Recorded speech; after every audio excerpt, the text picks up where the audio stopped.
Let's state the obvious. There's a mitzvah to learn Torah, right? Truth is, there are two mitzvahs. One is the mitzvah to learn Torah, and the other is the mitzvah to teach Torah to your children. So what's unusual about that is in many of the classical sources we find that the mitzvahs are listed the other way around. First, we get the mitzvah to teach children, and then we get the mitzvah to learn Torah ourselves, which seems to be illogical. Maybe you could say it's because you start young, so you've got to learn Torah from Torah Tziva as soon as you can speak, so maybe that's why we first talk about education. Or maybe you could say because we know that out of all the places in the Torah that it speaks about the mitzvah, the main one is when it says Voeschanan levanecha, which is of course teaching children. But we have to understand why the Torah would want to present it that way. We're going to see that maybe it's because we're actually training for the time of Mashiach, and that's when we'll do Torah properly, just like the child who learns Torah in order to train. Truth is that would apply to mitzvahs as well. So we have to understand why is it that the Torah puts it this way. And in order to understand it, we have to distinguish that mitzvahs are here to make an impact on the world, whereas Torah is to get us to surrender ourselves to the truth of Torah. And so that requires, on the one hand, intellect, but it also requires an element of bittul, of dedication to Hashem. And that's what we're going to learn about, because the child, the small, the young, represents bittul, commitment to Hashem, more than an adult who already has their own views and their own opinions. The mitzvahs Talmud Torah, the connection obviously is that the pasuk we're going to analyze over here comes from this week's parasha Voeschanan. So when it comes to the mitzvah of Torah learning, we've got two parts to the mitzvah. Number one, Aleph Lilmoid, the mitzvah to learn Torah, Hachiv Kishiyakir Lilmoid Torah, that as soon as you're old enough that you can follow, you're supposed to learn Torah.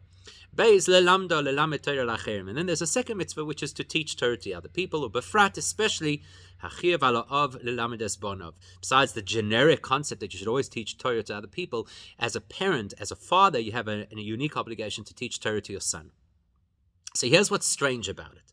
You're going to find something very unusual both in the writings of the Rambam and in the Alter Rebbe Shulchan Aruch. Heino Rambam, Heino Ben Azoken. Neither one of them starts with the most logical place, which is first mitzvah, you should learn, and then you could teach. They both do the opposite. It's interesting that both the Alter Rebbe and the Rambam both start by saying the primary mitzvah is for you, the father, to teach your son.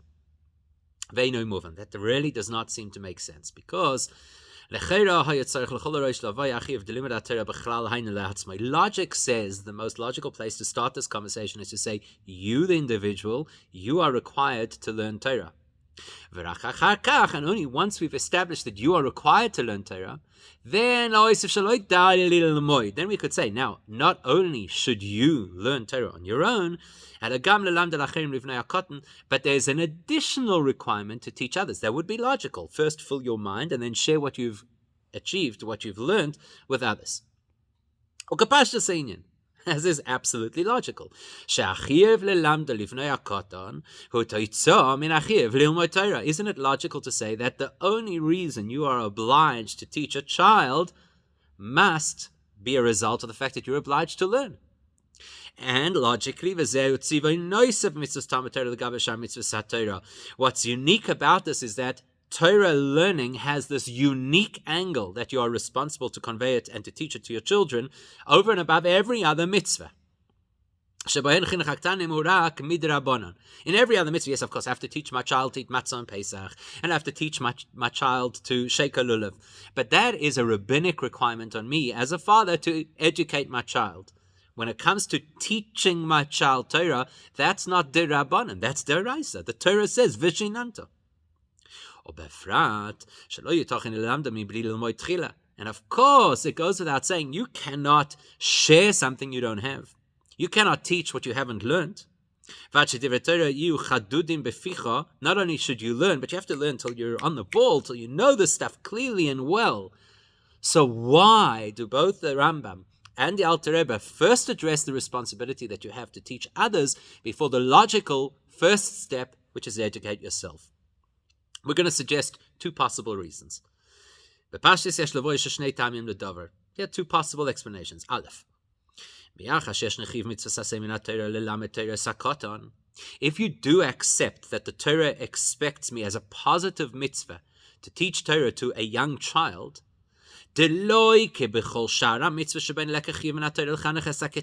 which is unique, because there is no other mitzvah where the Torah requires me to get the child to do the mitzvah. I do it as part of education.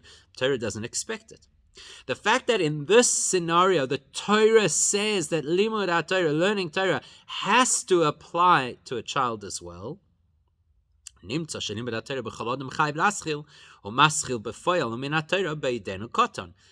logically that means that the obligation to learn Torah starts when you're a child. Because there's a mitzvah to teach Torah to a child. That means that the child has to learn Torah. ולכן, פסיכת הלכות התורה היא בדיני לימוד התורה של אדם ישראל כסדר שהם משכילים אצל כל אחד ואחד בקטנותו.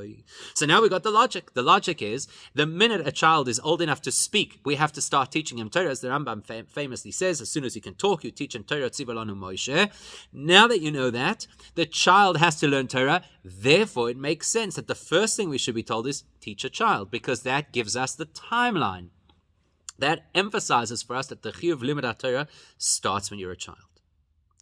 And there's another reason, Beis. There are many references in Torah to the mitzvah that you have to learn Torah. Whether it be the instruction to learn or whether it be the instruction to teach, both are repeated multiple times in the Torah. But everybody agrees,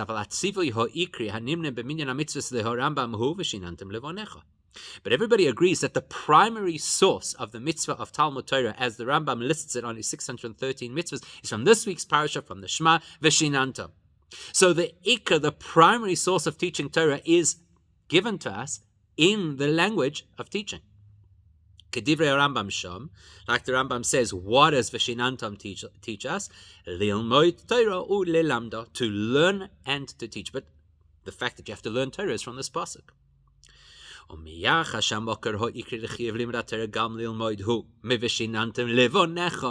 that we know that it is accepted across the board that the primary source in Torah for the mitzvah to learn is phrased as teaching, without the other explanations, straightforward, simple understanding of the pasuk is to teach your young child. So therefore it's logical that when we start the conversation around learning Torah, where do we start it? With teaching, because the pasuk that is the mucker, that is the foundational source for the requirement to learn Torah, is a pasuk about teaching your child. The only thing is, we still haven't answered the question. We've just proven that this is how the Torah sees it. We still haven't explained, why does the Torah see it this way? Why does the Torah first prioritize teaching even before learning? So we need to understand that. Why is the mitzvah of Talmud Torah so distinct from every other mitzvah in two ways? Number one, why is this a mitzvah that applies equally to children as it does to adults? No other mitzvah seems that way. Number two, and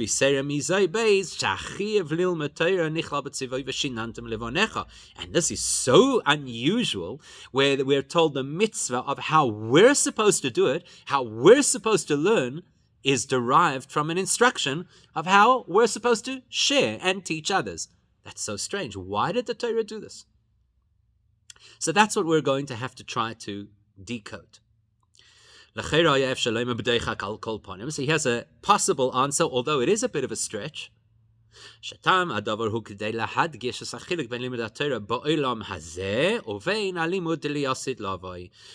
what the Torah wants us to appreciate is, no matter how much Torah learning you're going to do during the course of many lifetimes in this world, it is very, very different and far less than the Torah learning you're going to do when Mashiach comes. So let's understand, what do we mean by that? Moving up Pashat. Let's again invoke words from the Rambam. The Rambam says what's going to happen in the future in the Messianic age will be free from all stress and distraction, so that we can focus completely on learning Torah. And therefore, we'll be incredible sages. All of us will be incredible sages. And not only us, but the whole world will be filled with knowledge. And as the Rambam says, truth, wisdom, insight are just going to be universal. So what do you think Torah learning is going to be like then? Something altogether different from what we experience now.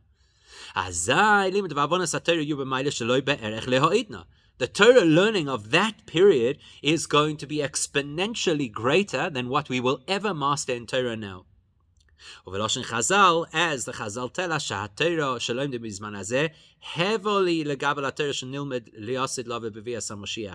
so much so that Chazal are even willing to say that the Torah learning we do now is like breath. It's vacuous compared to the Torah learning that's going to happen when Mashiach comes. So, if our Torah learning now is effectively a fraction of what's out there, it's kind of like chinuch.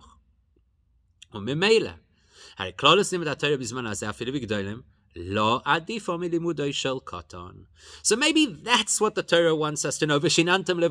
Hey, you think you're so smart. You think you've mastered entire areas of Torah, tracts of Torah, made siyumim on masechtas. You think you're a big macher.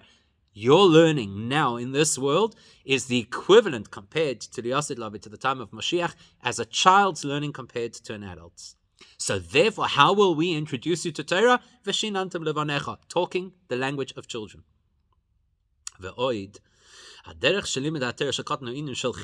And therefore we can extrapolate this further and say, well, when a child learns Torah, it is obviously educational. Whatever the child learns will see them in good stead for their future. Whatever Torah the child learns will only be preparation for when the child is old enough to be responsible to learn for himself. Same thing. Our Torah learning now is practice. It's preparing us. All the Torah that we learn in this lifetime or in all the generations of human history, Jewish history, is just prep for what's going to happen when Mashiach comes. You ain't seen nothing yet.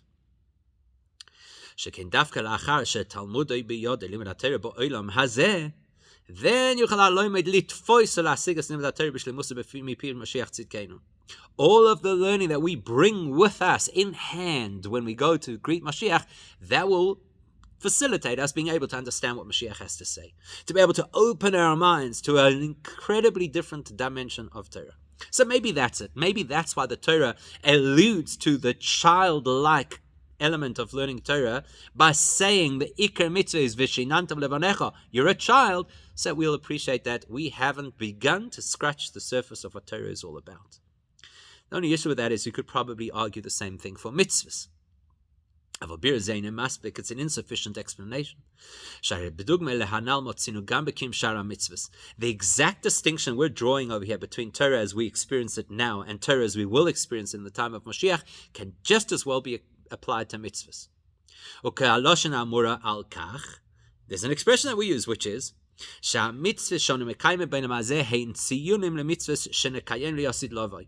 that the mitzvahs we're doing now are almost like signposts indicating, you think this is the full mitzvah, wait, it's going to be even greater, more spectacular. And of course there are mitzvahs that we cannot even do now.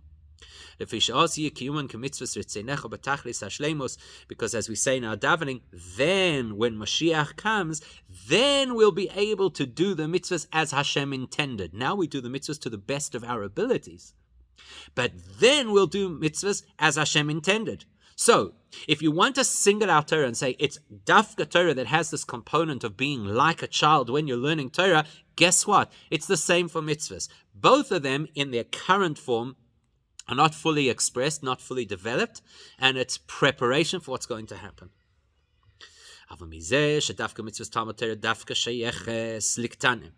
The fact that we note that the Torah dafka makes an association between limud HaTorah and children, which it does not do with any other mitzvah. To the point that the overarching source from which we derive the entire concept of limud HaTorah is an instruction that focuses on children. There still has to be, and we haven't yet found what it is, something about Torah learning that has to be linked to children more than any other mitzvah. And of course, the only way to answer that will be to analyze what is the difference generally between what mitzvahs are intended to achieve and what Torah is intended to achieve. Once we understand that, we'll understand why Torah dafka always keeps being anchored back to children or childishness, as we'll see. Yovan, this will all make sense once we do an analysis of the difference between Torah and mitzvahs.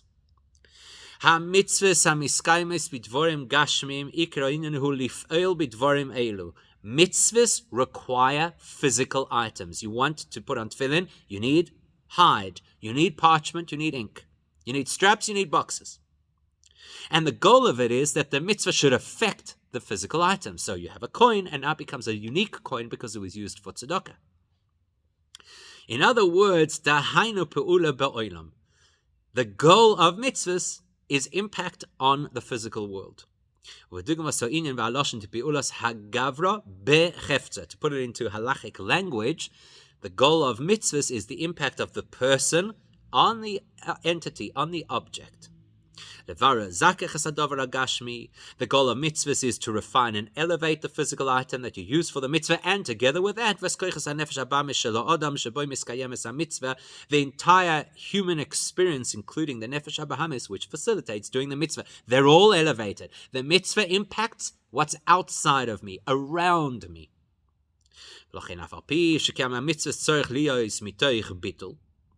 Now, needless to say, in order to do a mitzvah, there has to be an element of bittul. Why am I doing a mitzvah? Because the Eibush just said so, right? It's not about me, it's about what Hashem told me to do. I submit, I surrender, I do what Hashem wants. I'm not supposed to do mitzvahs because they make sense to me. Oh, I get it. The whole purpose of putting on tefillin is because it hits all those different acupuncture points, and that's really healthy for a person. No, I do a mitzvah, I put on tefillin because Hashem said so. The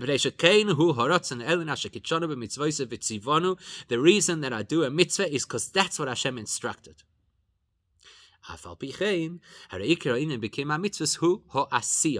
But everybody will agree that the primary focus of a mitzvah is do it.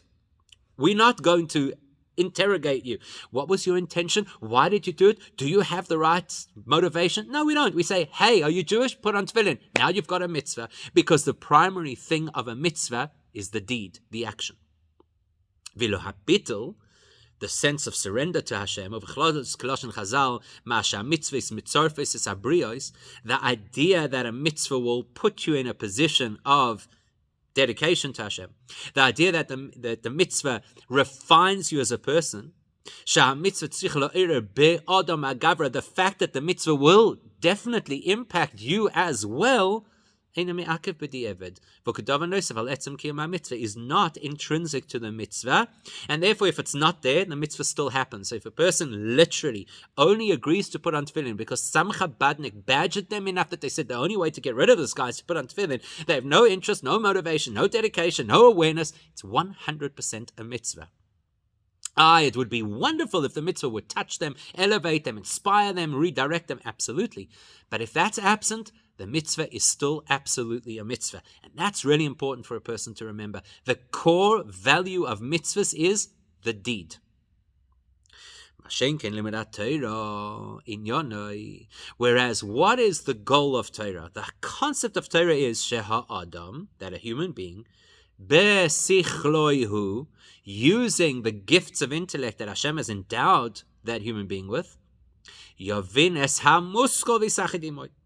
The goal is that the human being using his or her faculties should become completely connected with and one with the idea that he understands. I know. So real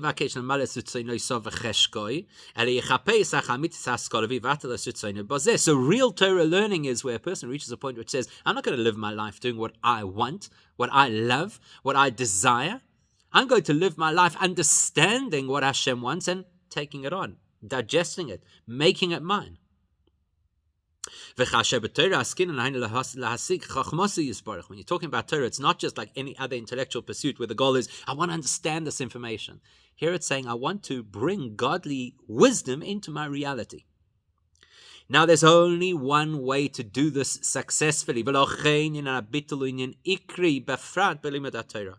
The ability to surrender, the ability for bittul, is foundational to Torah learning. If you don't have that, you corrupt what comes into the system. Considering that Hashem's wisdom is completely outside of the range or experience of the whole human life experience. Therefore, there's no way that Torah can get inside a person unless the person's willing to let go. In other words, as long as the person hangs on to my perspective, my preconceptions, my ideas, how I would like this all to pan out, I'll never get what Hashem has to say. Because Hashem's wisdom is beyond what I'll ever understand, what I'll ever see, what I'll ever preconceive, what I'll ever want. So the only way to really grasp Torah is first to let go of self, let go of preconceptions, let go of aspiration. If a person only learns Torah just simply using their brain, a person could totally corrupt the information because of his bias, because of his preconceptions, and start spewing out things that he claims to be halachic, which are not. They're completely antithetical to Torah. This will be a person who does have wisdom and very convincing, compelling arguments. It's not Hashem's wisdom, and unfortunately we see a lot of that around the world. People who use phraseology that sounds like it could be Torah-based, but then it's a little warped, it's a little corrupted, and that's exactly why, because they've got brilliant minds, but the inability for bittul. Therefore, the Chazal tell us that there is a key to Torah, which is you have to acknowledge Hashem in a bracha before you start to learn, because if you don't create that priority, that this is Hashem nosan lanu es Torah, and is noisein haTorah, that right now Hashem is giving me the Torah. If I don't say that before I start learning, I'm already 1 micrometer off track, and who knows where that lands up down the line. That is the foundation and introduction to learning Torah is a bracha. Where we acknowledge and highlight and emphasize to ourselves what we're about to learn is not mine, it's not open to my opinion, it's Torah soy, it's Hashem's Torah. That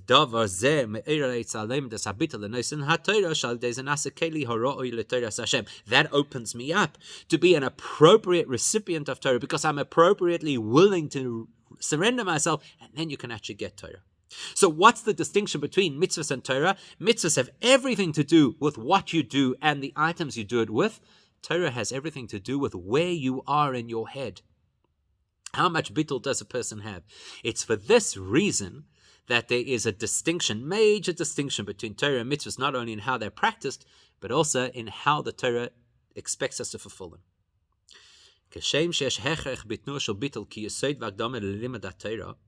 Just as a fundamental prerequisite for Torah is that the person is willing to let go and have submission to Hashem,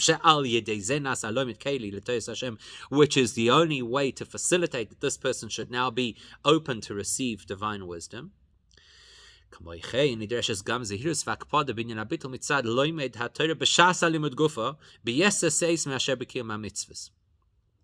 same way that you have to prepare appropriately to learn Torah, it's equally important, and it's probably even more so to have to highlight it, that while the person is learning Torah, they have to retain that bittul, that commitment.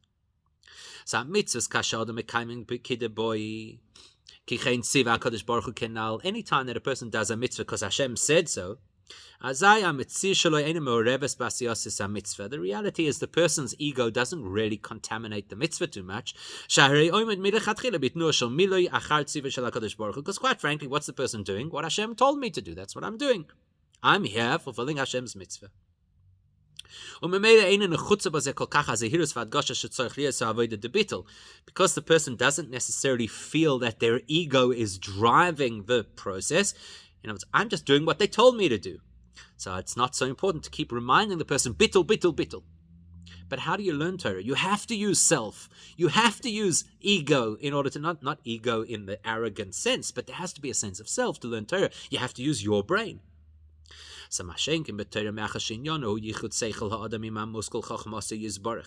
When you consider that the goal and purpose of Torah is to take the human intellect and bind the human intellect with the divine intellect,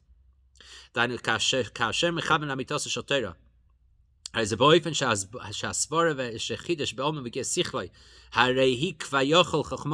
there's a magnificent thing that happens when you learn Torah properly. In fact, it's totally revolutionary that you have a scenario of a person working out an insight into Torah that they feel very strongly is their own, and perhaps nobody else in the whole of history ever had this particular angle or insight, and yet at the same time it's actually not yours. It's Hashem's chokhmah.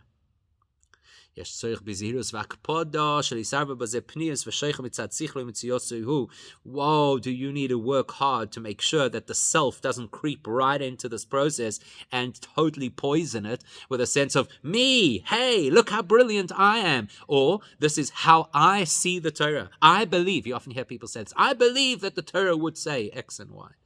That's what you've got to be super vigilant about when learning Torah.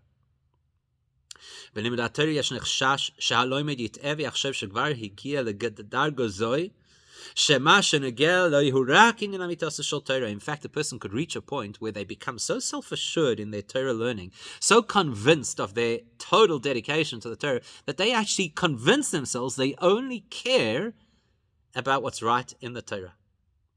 ולכן אם יטען מאן דהוא באופן אחר ממה שמחייב השכל שלו, יסיק מכך שדבריו של אלוהים הפך התורה.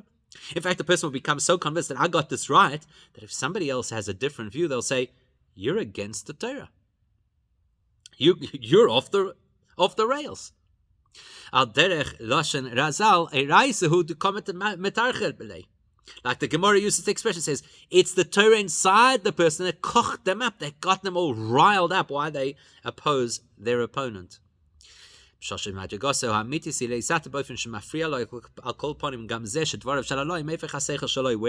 if we're honest about it, what really upsets the person is, you didn't agree with me. That's why I'm annoyed. I'm not defending the honor of Torah as I'd like to convince myself. I don't like the fact that you disagreed with me. For all of these reasons, that's why Torah learning has to be super saturated with a sense of bittul commitments and submission to Hashem. To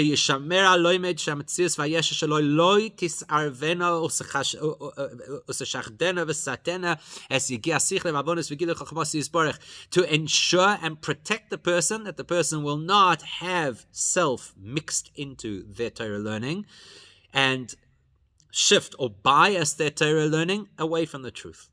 We need bittul when learning Torah much more than any other area of Judaism, because this is the one that is most susceptible to the sense of I.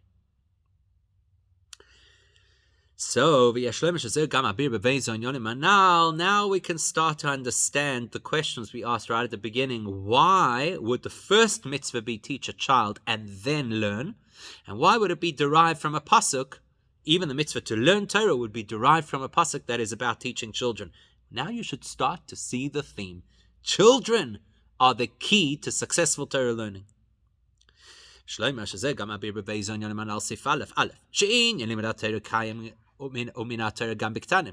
thing we learned is, wow, unlike every other mitzvah, even a child is required to learn Torah. D'oraisa.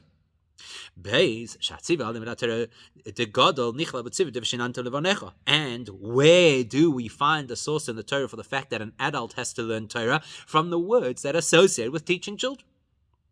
You know why this is? Because these are the two facets that are required in order to learn Torah properly. Number one, why is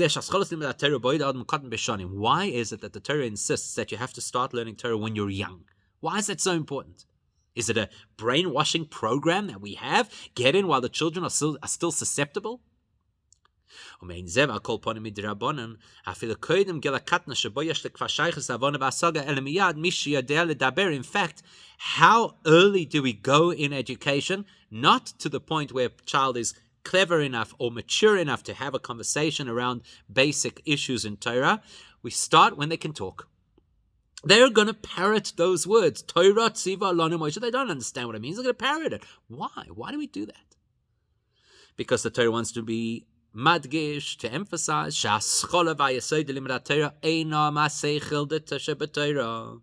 because when you start teaching Torah to a child who does not yet have a developed intellect, you're making a statement.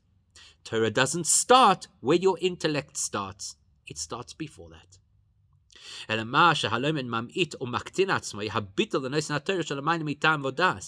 The message is, where does Torah start? With your ability to be like a child. The child will accept at face value whatever the parent says.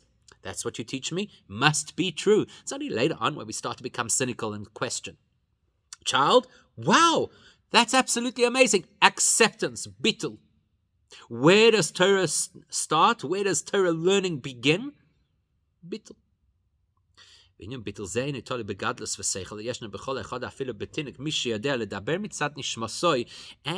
it's a little deeper than that. Bittul is something that we are gifted with thanks to our neshama.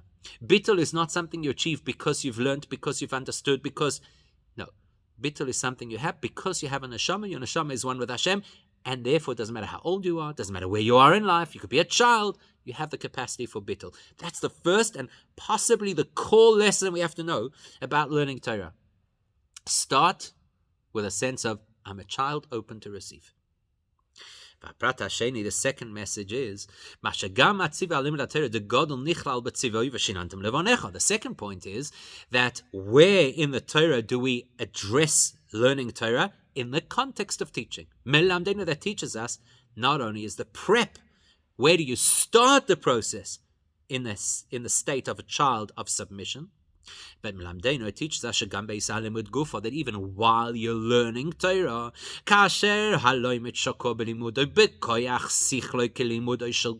now that you're invested in the Torah learning, you're using your adult, mature, developed intellect to try and understand what's going on in the Torah with your best capacity for learning. We still say, remember, this mitzvah belongs to Voeschanan levanecha. This mitzvah belongs to still retaining your childlike innocence and acceptance and bittul. All of this is reflected in two mishnayos in Pirkei Avos, which we would normally read on the Shabbos of Parshas Voeschanan. So every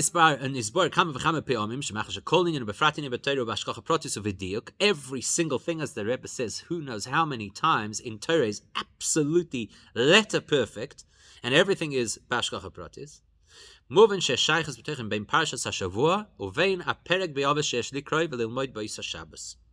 There's always got to be a link between the parsha and the Pirkei Avos that you learn on the Shabbos of that particular parsha. Whether it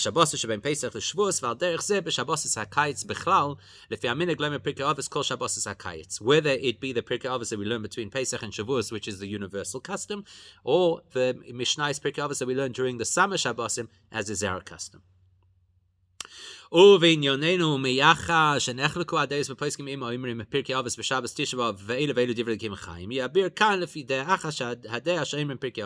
Okay, there is an halachic debate whether if Shabbos coincides with Tisha B'Av, if in fact you say Pirkei Avos or not. We'll go with a view that says you do. It's not an halachic opinion necessarily that we're paskening over here, just to say that this is a time to relate this perek to this Shabbos. Especially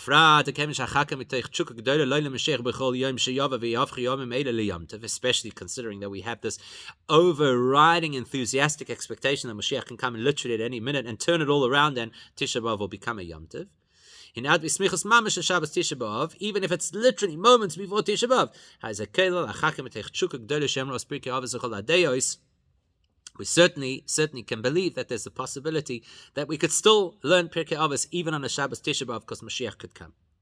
Either way, Either way, there's a connection between Pirkei Avos and this particular, the parak of Pirkei Avos and this parasha of Voeschanan, and specifically the message we are teaching here about the child, the innocence of a child. So we're going to look at two Mishnahs, Mishnah Chof and Mishnah Yutes. Noisef al hashaychas haklolis ben parshas Voeschanan and perek revi de Avos shemim al pi anal gam b'shon hazeh b'shabbos parshas Voeschanan. So, besides the fact that there's a link between Voeschanan and Pirkei Avos perek dalad y sheb'shnei motzinu ribi inyonim oides Talmud Torah, because both parshas Voeschanan and perek revi of Pirkei Avos have a strong theme of things associated with limud haTorah. On the one hand, in the parasha, we have many of the details of the laws of learning Torah. And many of the Mishnais in Perek Daled of Pirkei Avos speak about things associated with learning Torah. That's generally speaking. We're going to be more specific. We're going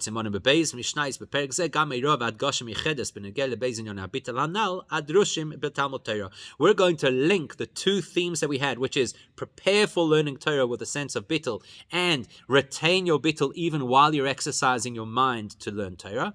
Those two themes are reflected in two Mishnais in Perek Daled of Pirkei Avos. So let's start with Mishnah Chof. We'll start with Mishnah 20. Which says, person who learns Torah while they are young, that's compared to a person who's writing on a beautiful, clean piece of parchment. Everything is nice and clear. Whereas, if a person learns Torah when they're already older, it's like trying to write over a parchment that's already been erased, so it's dirty and it's unclear. Move on. Something about this really doesn't seem right. It sounds like we're discouraging people learning later on in life. That's what it sounds like. The first lesson is clear. When you're young, if you learn Torah, it's great, it's clear. That's great, that makes sense. That's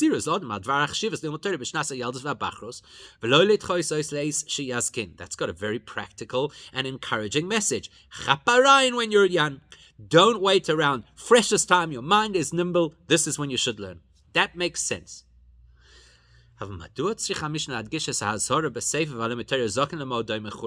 do we have to focus on the second part of the Mishnah, which actually sounds negative and discouraging? That if you're already old, then and now you start to learn Torah, then it's like trying to write on used paper. What's the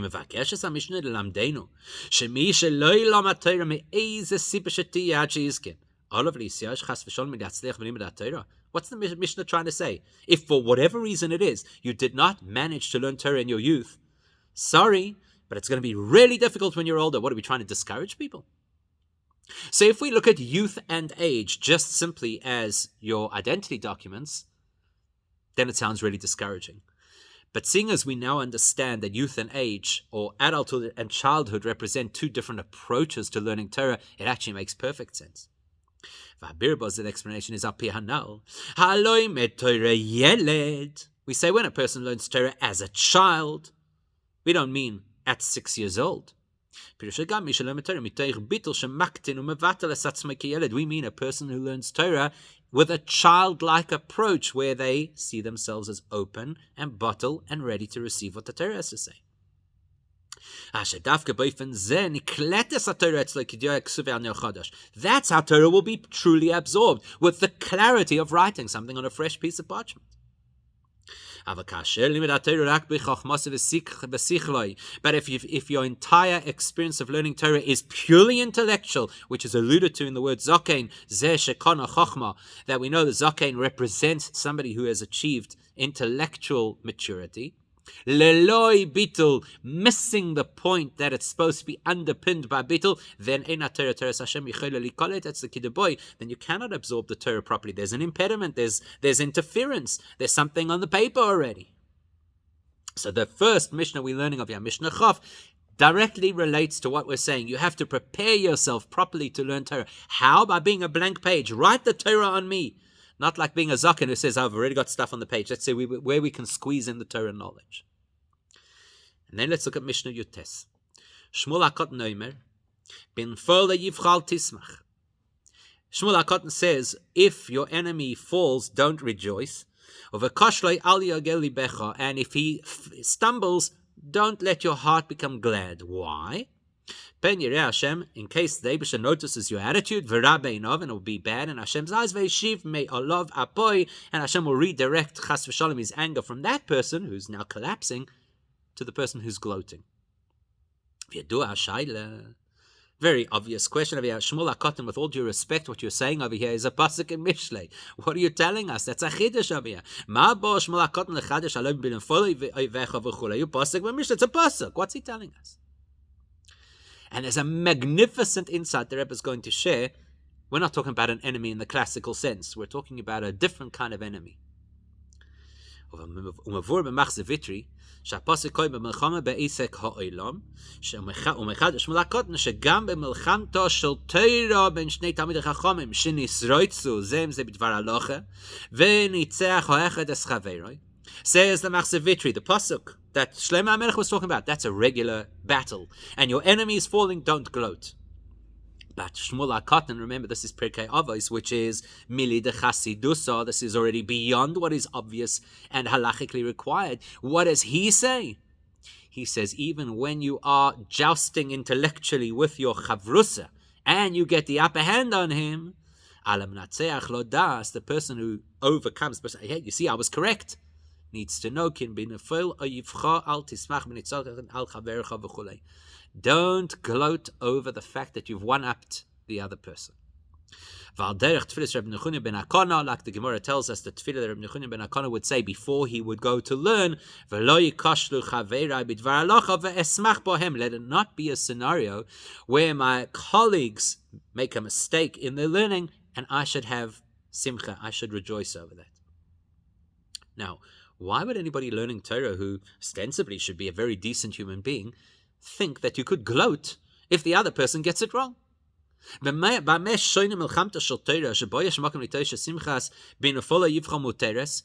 you think this is okay? We get it. Okay, in the battlefield, don't gloat when other people are hurt. Fine. But why would anybody think that when you're debating in Torah, suddenly now it is okay? These are people who should be more sensitive. This is an area where it should be more obvious that you don't feel happiness at somebody else's loss. Shmuel HaKotan felt that this was something important that had to be addressed. Now, the Rebbe already alluded to this a little bit earlier on, where he said what happens is when a person learns Torah and there's not real bittul, they start to believe that they're defending Torah where actually they're defending themselves.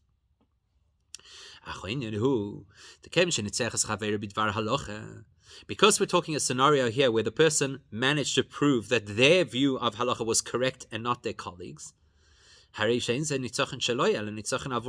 got nothing to do with me. The Torah was proven correct. Something in Torah that was unclear has been clarified. Everybody should be happy about that. Surely, at least me, I was the one who facilitated that we now have clarity about what the Torah really believes.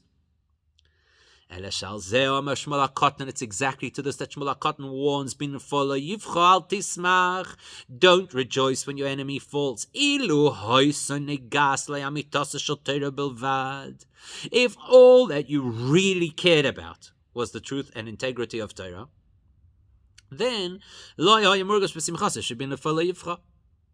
your simcha would never have been that he fell. The fact that you were one up on the other guy, that wouldn't have been the simcha if it was genuinely for the sake of Torah. You only would have celebrated the fact that Baruch Hashem, Torah has now been clarified. The little niggling sense of they were not right tells you something's not so kosher over here. And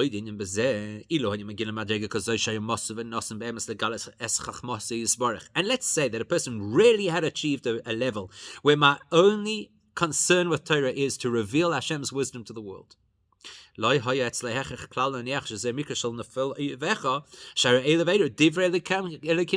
you would never have seen the other person as anything less, because his Torah would be as valid as yours. Only one of them can apply in Maisa, right, in practice. For practical reasons, you can't have two people who are right. You can only follow one opinion, right? But conceptually, from an angle and perspective where we understand that every opinion in Torah is Torah, I should never have seen that person as an oyev, and I should never have seen them being full. I should never have thought that they're any less. The fact that a person sees through those lenses tells you that the person is not completely where they need to be.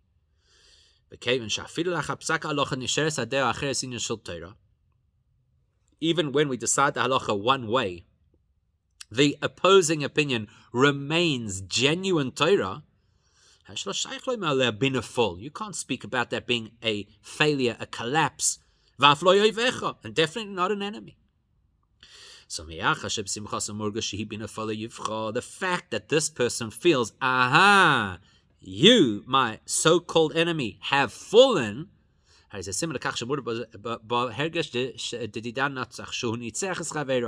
you know that the person's feeling, hey, I won. Me. I came out on top.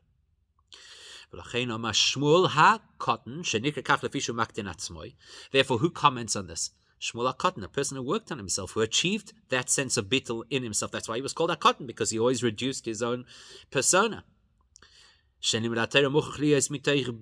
says you have to remember that not only the prep to learn Torah has to be a clean paper, a bittul, but the learning itself has to have bittul, which you could test by the fact that when somebody else has an opinion which is proven to be inaccurate and yours is correct, you won't see them as an opponent, you won't see them as having fallen. The only thing you'd care about is that Torah should be clarified and the truth of Torah should come out. You could still argue. You're right. The other person's opinion is valid because every part of Torah is valid. The truth is, it is Torah. But the fact is, he wanted the angle he was teaching to be considered the halacha, and it's definitely wrong about that. It's not the halacha. Because now we know that the halacha is definitely not like his opinion. So maybe he's taka fallen, maybe he taka, something, he's not as good as he should be. So therefore, why do I have to be so careful not to be happy? Why do I have to be so concerned not to think that maybe he missed a step over here? He did miss a step. He didn't get the halacha right. Safe.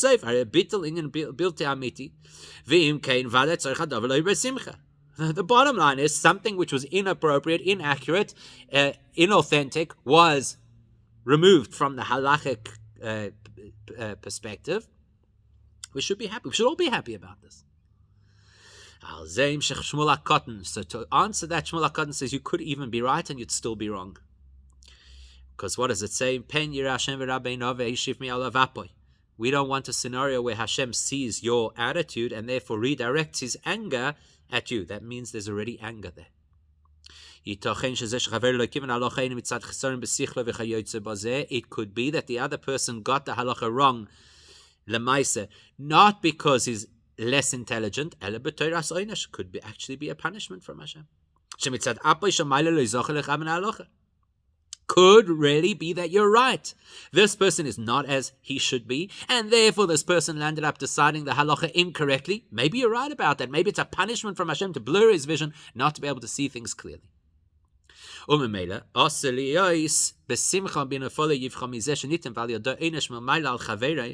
Therefore, all the more reason why you dare not celebrate. You have now been party. Let's assume you're correct. You've been party to the punishment of another person. You can't celebrate that. The only thing that you could possibly celebrate is that we have clarity, that we know how the Torah is actually supposed to play out.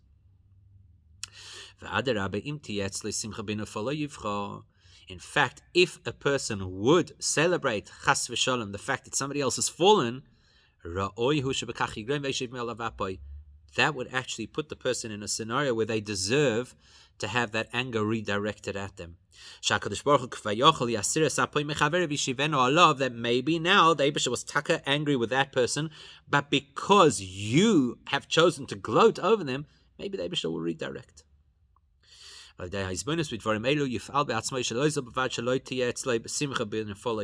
person contemplates this thought, not only will you not celebrate or be happy that somebody else chas v'shalom has fallen or tripped or messed up in their learning, you'll do the opposite.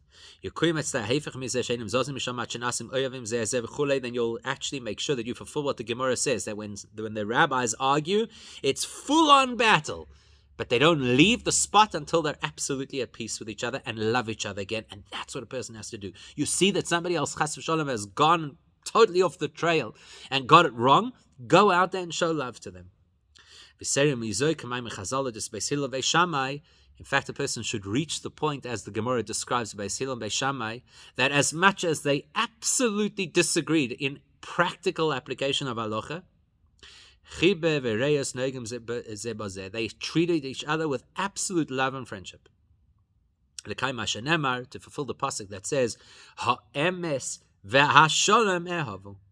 that they loved truth and peace. And there's an implication over here. How do you know that your Torah learning is true? When it is shalom, when it's in a context of peace.